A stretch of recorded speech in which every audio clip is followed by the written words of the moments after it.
Praise the lord. అనుదినం దేవునితో అనే ఈ కార్యక్రమం చూస్తున్న మీ అందరికీ మన ప్రభు అయిన యేసుక్రీస్తు ఘనమైన నామంలో వందనాలు. దేవుని బిడ్డలారా, వేకుజామున లేచి ప్రార్థన చేస్తున్నారా? దేవుని వాక్యాన్ని చదువుతున్నారా? మనం తప్పక ప్రార్థించాలి. ఎందుకంటే మన ప్రార్థనలు దేవుణ్ణి సంతోషపరిచి ఆయన కృపకు మనల్ని పాత్రులుగా చేస్తాయి. దేవుడు మన ఎడల కలిగిన ఉద్దేశాలను సజీవంగా ఉంటూ అవి కార్యరూపం దాల్చేలా చేస్తాయి. కాబట్టి మనం తప్పక ప్రార్థించాలి. చిన్న వాక్యం చూసుకుందాం. యెహెజ్కేలు గ్రంథం 2వ అధ్యాయం 1వ వచనంలో, నరపుత్రుడా, నీవు చక్కగా నిలబడుము, నేను నీతో మాట్లాడవలను అంటున్నాడు దేవుడు.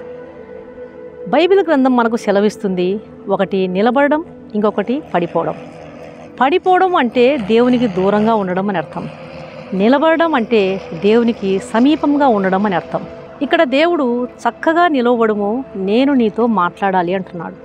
దేవుడు మనతో మాట్లాడడానికి సిద్ధంగా ఉన్నాడు. ఎప్పుడు మాట్లాడతాడు అంటే మనం చక్కగా నిలబడినప్పుడు. మనం చక్కగా నిలబడ్డామా లేదా అనేది మనకెట్లా తెలుస్తుంది అంటే 1 యోహాను పత్రిక 3వ అధ్యాయము 21వ వచనంలో, ప్రియులారా, మన హృదయము మన యందు దోషారోపణ చేయని ఎడల దేవుని ఎదుట ధైర్యము గలవారమగుదుము అని ఉంది. ఈ వాక్యాన్ని బట్టి మన హృదయము దేవుని ఎదుట దోషారోపణ చేయనిదిగా ఉన్నప్పుడు మనము చక్కగా నిలబడినాము అని అర్థం. అంటే దేవుని సన్నిధికి నీవు వచ్చినప్పుడు నీ హృదయము ఎవరి విషయంలోనైనా కానీ, దేని విషయంలోనైనా కానీ దోషారోపణ చేయకుండా ఉండాలి. ఎదుటి వారిని మనము మాటలతో కానీ, చేతలతో కానీ, చర్యలతో కానీ గాయపెట్టినా, లేదా ఇతరులు మనల్ని గాయపెట్టినా కూడా మన మనసులో ఏ విధమైనటువంటి భేషజం ఉండకూడదు, ఏ విధమైనటువంటి బాధ ఉండకూడదు. దోషారోపణ చేయని మనసాక్షిని మనం కలిగి ఉన్నప్పుడు చక్కగా నిలబడినామని అర్థం. అందుకొరకే యేసుప్రభువారు మత్తయి సువార్తలో చెప్పినారు, నీవు బలిపీఠం వద్ద అర్పణ అర్పించుచుండగా నీ మీద నీ సహోదరునికి విరోధము ఏమైనను కలదని అక్కడ నీకు జ్ఞాపకం వచ్చినడలా అక్కడ బలిపీఠం ఎదుటనే నీ అర్పణము విడిచిపెట్టి మొదట వెళ్ళి నీ సహోదరునితో సమాధాన పడుము, అటు తర్వాత వచ్చి నీ అర్పణము అర్పించుము అని. మనం చక్కగా నిలబడినప్పుడు దేవుడు మనతో మాట్లాడతాడు. అయితే తనకు ప్రార్థించే వ్యక్తులతో దేవుడు చాలా రకాలుగా మాట్లాడతాడు. దానిలో ఒక పద్ధతి ప్రార్థించేటప్పుడు హృదయంలో నిశ్చయిత రావడం.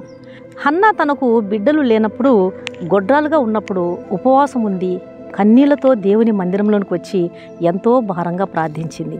అప్పుడు ప్రార్థిస్తున్నప్పుడు ఆమె హృదయంలో ఒక నిశ్చయిత కలిగింది, దేవుడు తనకు బిడ్డనిస్తాడు అని.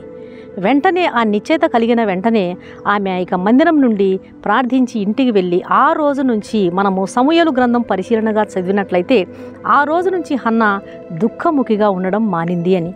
అంటే దేవుడు మనతో మాట్లాడినప్పుడు దుఃఖం మనలో నుండి వెళ్ళిపోతుంది.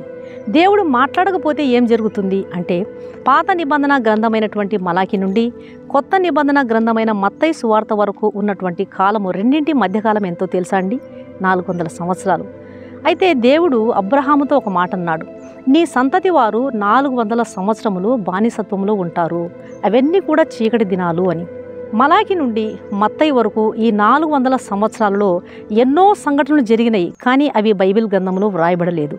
ఎందుకంటే ఆ సమయములన్నీ కూడా చీకటి దినాలు. దేవుడు ఎవరితో కూడా మాట్లాడలేదు.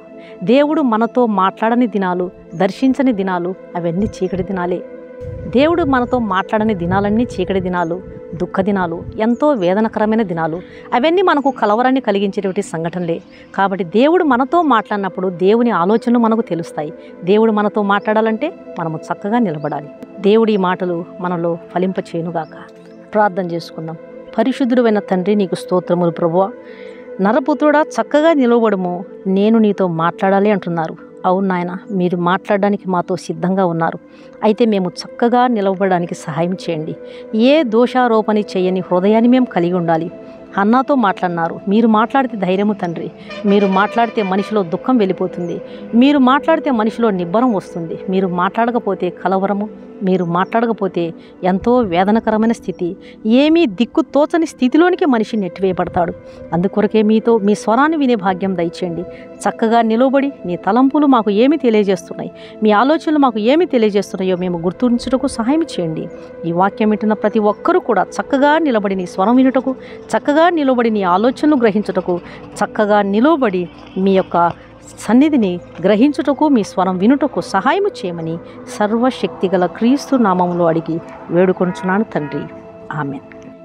ఈ వాక్యం వింటున్నటువంటి దేవుని బిడ్డలారా దయచేసి ఆలకించండి. మరి ఫిబ్రవరి 6వ తారీఖు నుంచి 40 డేస్ ఫాస్టింగ్ ఉండి ప్రేయర్ చేసే విధంగా దేవుడు ఒక దర్శనాన్ని మాకు అనుగ్రహించిన సంగతి దాదాపుగా మీ అందరికీ తెలుసు.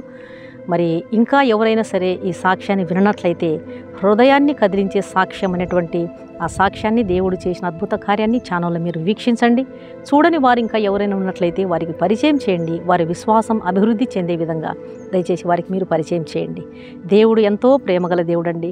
ఎంత అద్భుత కార్యాన్ని మా జీవితంలో జరిగించి సేవలో పరిచర్యలో నన్ను నా భర్తను బలంగా వాడుకుంటున్నాడు. అందును బట్టి దేవునికి వేలాది స్తుతులు. మా వెనకాల దేవుని కృప, మీ ప్రార్థనలు ఎంతో సహాయకరంగా ఉన్నాయి. అనుకోకుండా అకస్మాత్తుగా జరిగినటువంటి రోడ్డు ప్రమాదంలో మరి నా భర్త గాయపరచబడినప్పుడు లివర్, కిడ్నీ, లంగ్స్ అన్నీ కూడా సెప్టిసీమియా ద్వారా చీము పట్టేసి కోమాలోకి వెళ్ళిపోయినాడు. 10 రోజులు కోమాలో ఉన్నాడు. డాక్టర్స్ చనిపోయినాడని ధృవీకరించినారు. ఎమ్మెల్సీ కేసు కాబట్టి పోస్ట్ మార్టం కొరకు నా భర్త దేహాన్ని సిద్ధపరుస్తున్నారు. సమాధి కొరకు స్థలాన్ని సిద్ధపరిచారు. అయితే ఇలాంటి స్థితిలో దుఃఖములో మునిగిపోయినటువంటి మరి నన్ను, నా కుటుంబాన్ని దేవుడు ఎంత అద్భుతకరంగా నా భర్తను ముట్టి, సర్వశక్తిగల క్రీస్తు ఏ రీతిగా నా భర్త దేహాన్ని ముట్టి సజీవునిగా మరి బ్రతికించి సేవలో మళ్ళీ తిరిగి ముందుకు కొనసాగిస్తున్నారు. ఈ అద్భుత కార్యాన్ని అనేకులకు ప్రకటిస్తున్నాం. యేసు క్రీస్తు నిన్న నేడు నిరంతరం ఏకరీతిగా ఉన్నాడు. ఆయన ప్రేమలో మార్పు లేదు, ఆయన శక్తిలో మార్పు లేదు, ఆయన క్రియలలో మార్పే లేదు.